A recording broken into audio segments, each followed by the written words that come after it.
Hello, welcome back to Downbelow RPG. We're designing an adventure. I'm Ian. I'm Steve. And today Steve is going to tell us about... About the hook to the as-yet unnamed adventure that is following on to the last one we did. This is in our biodynamics series. Which, again, for all your ethical villainous story needs. They are a sprawling megacorp that does things including medical testing, cybernetics, and fast food. Well, the fast food is actually tangentially relevant. So let's talk about how to get your characters involved in this. As with any good investigation situation, your characters are not going to know exactly what's up from the get-go.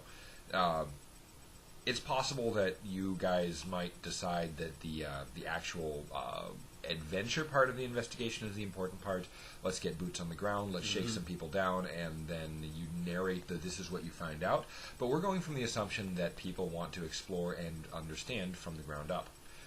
This means that you have to get them involved in some way. You can't just have a mystery floating out there. You have to have the mystery grab onto the players. So what are a couple of good hooks? We talked about some.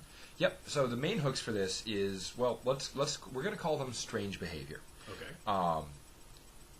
Whatever direction you choose to introduce this with, the built-in basic hook is that certain people are acting strangely in a consistent manner.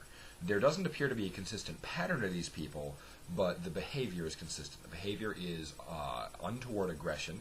It's as if they were under the influence of a rage-inducing, mind-altering drug or other substance.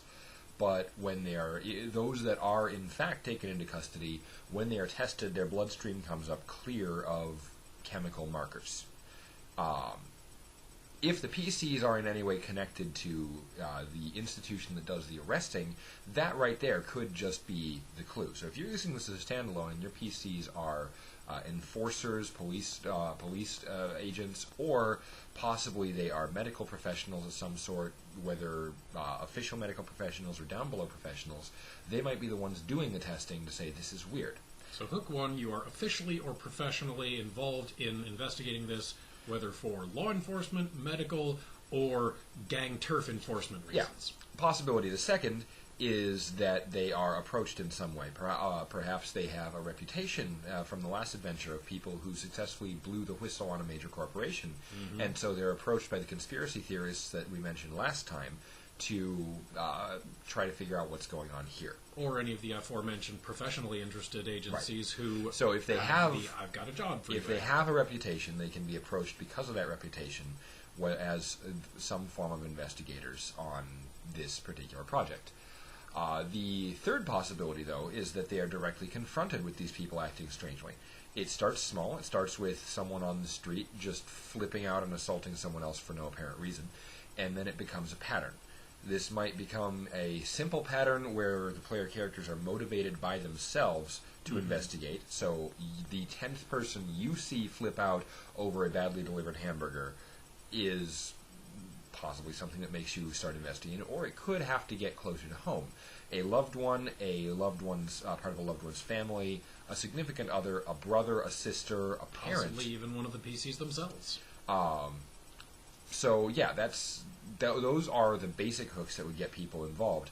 If it's one of the PCs themselves, that should probably be saved for when they really have bypassed a lot of hooks. If this adventure is designed to be a big thing for you, so if you have decided this adventure is a big thing and the PCs are just mercilessly bypassing the hooks and not getting sucked in, it is perfectly in keeping to have the soft drink that one of the PCs drinks be... Well, I'm tempted to call it Bingo Cola because Secret World reference, but the soft drink that one of the PCs drinks is one of the affected ones. See, the one thing that all of the affected people have in common is that they all enjoyed a particular soft drink. You can name it whatever you want. I'm going to call it Bingo because it's a nice mnemonic for me, and the particular thing about this is whether it's new to the market or whether it's a new formulation of something that's been around for a while, this particular batch not only has my neurochemistry altering drugs in it, but it has an unforeseen side effect that is causing the overt aggression response. We'll get to what other things are out there in a bit, but that is the core clue in this case, is that this batch of this soft drink makes people into addicted rage zombies. And if you'd rather have it be a particular junk food or a particular whatever, we are going with soft drink, but the point is it's something that people consume normally. Yep. It's something that is popular already. It's something that is easy to get a hold of. And it's something that the side effect is not what it's supposed to be, but it's what gets noticed. Yeah. And as closing notes on the hook, it does not immediately turn you into someone who flips out at the slightest provocation. First, it addicts you. Then it replaces. You feel like you're getting a rush when you're drinking it, which is the caffeine. As far as you're aware, it's caffeinated. You have the energy. Mm-hmm. Turns out that energy is really your body getting angry because your brain is telling it to, without you realizing it. So there's your first batch of hooks. We'll get to what to do with that next time. Yep. We'll tell you how to implement that in play.